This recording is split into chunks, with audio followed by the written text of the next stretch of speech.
झील में पानी बरसता है हमारे देश में, झील में पानी बरसता है हमारे देश में, खेत पानी को तरसता है हमारे देश में, जिंदगी का हाल खस्ता है हमारे देश में, दूध महंगा खून सस्ता है हमारे देश में। उत्तर प्रदेश हो, असम हो, जम्मू कश्मीर हो, मध्य प्रदेश हो, भाजपा शासित राज्यों के बुलडोजर न सिर्फ लोगों के घरों को उजाड़ रहे हैं बल्कि कुचल रहे हैं लोकतंत्र को, संविधान को, अदालतों के मेयार को। कभी सोचा है जिस देश में कफन पर टैक्स लगता हो वहाँ इंसानियत की कीमत क्या बचती है? इमरान प्रतापगढ़ी ने संसद में ऐसा बयान दिया जिसने सत्ता पक्ष को हिलाकर रख दिया। चलिए जानते हैं उनके शायराना अंदाज में छुपा वो दर्द जो हर आम इंसान का है। दूध महंगा खून सस्ता है हमारे देश में। संसद के बजट सत्र 2024 में ये अल्फाज गूंजे और पूरा सदन सन्न रह गया। ये शब्द थे कांग्रेस सांसद इमरान प्रतापगढ़ी के, जो सरकार की नीतियों पर शायराना अंदाज में प्रहार कर रहे थे। उन्होंने अपने भाषण की शुरुआत ही एक तीखे सवाल से की कि क्यों एक और फिल्में टैक्स फ्री की जा रही हैं और दूसरी ओर गरीब की चिता के कफन पर जीएसटी लगाया जा रहा है। इमरान प्रतापगढ़ी ने इस मुद्दे को उठाकर न केवल सरकार की प्राथमिकताओं पर सवाल खड़े किए बल्कि ये भी दिखाया कि किस तरह आम आदमी की जिंदगी में हर दिन नया संघर्ष जोड़ दिया गया है। दोस्तों, सरकार ने वादा किया था कि 2022 तक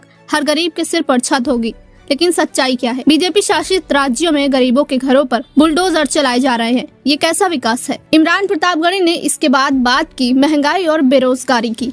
झील में पानी बरसता है हमारे देश में, खेत पानी को तरसता है हमारे देश में, जिंदगी का हाल खस्ता है हमारे देश में, दूध महंगा खून सस्ता है हमारे देश में।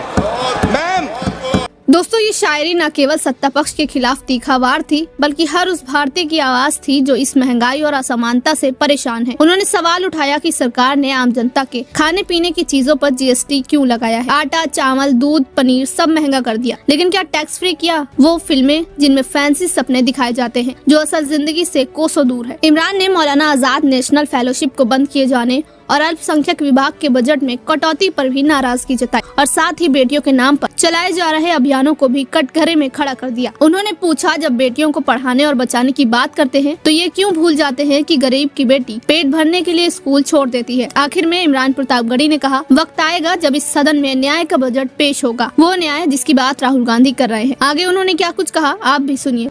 देश ये कैसा बनाया आपने, लूट कर पैसा बनाया आपने, देखिए जलते दिए भी बुझ गए, अजब दीपक राग गाया आपने। पूरा सदन अमृत काल के बजट की चर्चा कर रहा है, मैं तो गरीबों की रोटी और दाल के बजट की चर्चा करूंगा।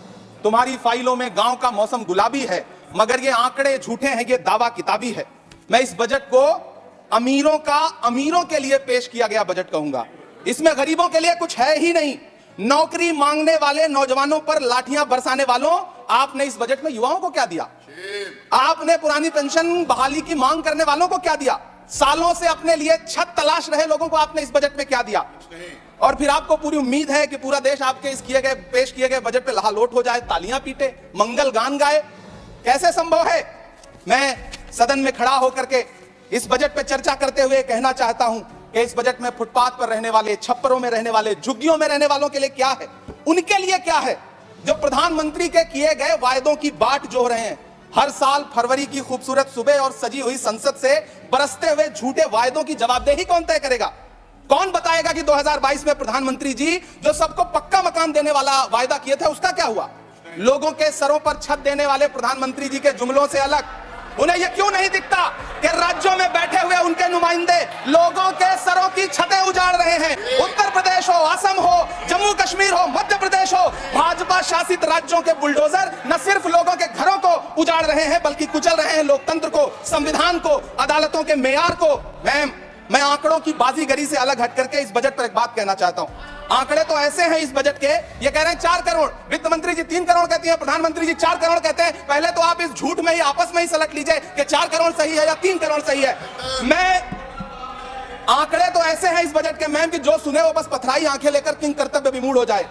लेकिन झील में पानी बरसता है हमारे देश में, झील में पानी बरसता है हमारे देश में, खेत पानी को तरसता है हमारे देश में, जिंदगी का हाल खस्ता है हमारे देश में, दूध महंगा खून सस्ता है हमारे देश में।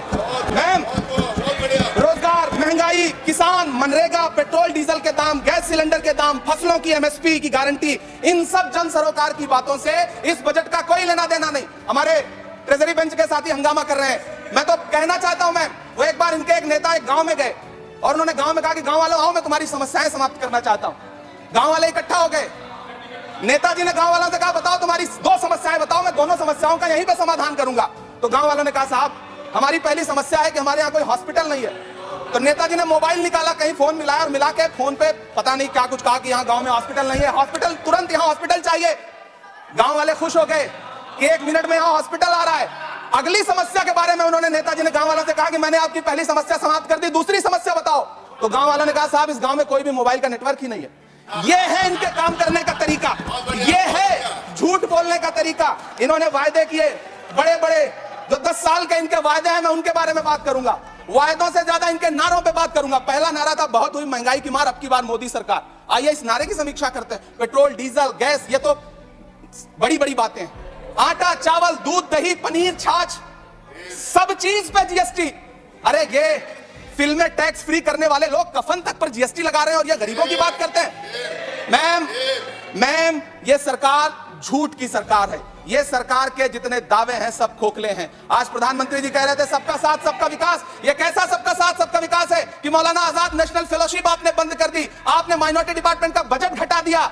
हमारी आंखें हाथरस से लेकर कठुआ से लेकर के और देश की जंतर मंतर की सड़क वो देख रहे हैं जब हमारी ओलंपिक पदक लाने वाली बेटियों को प्रधानमंत्री की चौखट पे अपना मेडल रख देना पड़ रहा है। इससे शर्मनाक क्या हो सकता है। तो बहुत बढ़ गई शहरों में धान की, लेकिन विदा ना हो सकी बेटी किसान की। मौका मिला तो लोगों ने कुर्सी के वास्ते तस्वीर ही बिगाड़ दी हिंदुस्तान की और आज बड़ी बड़ी बातें कर रहे हैं। आज स्थिति यह है कि रेलवे स्टेशन तो छोड़िए, रनवे पर खाना खिला रही है आपकी प्राइवेट एयरलाइंस। अभी आपने जुर्माना लगाया है, नोटिस दिया है एक एयरलाइंस को। यह स्थिति आपने करके रख दी है ट्रेनों की, एयरलाइंस की।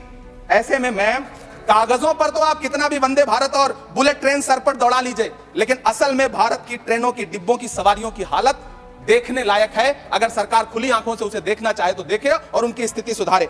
आप अमीरों के कर्जे माफ कर रहे हैं, उद्योगपतियों के कर्जे माफ कर रहे हैं और यहां स्थिति यह हो गई है कि जो मिडिल क्लास, उसकी जो रोजमर्रा की जरूरत की चीजें हैं उस तक पर आपने जीएसटी लगा रखी है। आप फिल्में टैक्स फ्री करते हैं लेकिन स्टूडेंट्स के प्रतियोगी परीक्षाओं के फॉर्म की फीस नहीं माफ कर सकते। आपको बाकी जगहों पर टैक्स लेना है, हर जगह टैक्स लेना है। मिडिल क्लास से आपका कोई रिश्ता नहीं। मिडिल क्लास तो आपसे कह रहा है कि मोहब्बत भाईचारे के दीवाने दिन ही लौटा दो, वो सस्ती दाल सब्जी के सुहाने दिन ही लौटा दो। ये अच्छे दिन तो अंबानी अडानी को मुबारक हो, हमें ऐसा करो साहब पुराने दिन ही लौटा दो। वो पुराने दिन जो बहुत अच्छे थे, वो पुराने दिन जहां लोग एक दूसरे से मिलजुल करके रहते थे।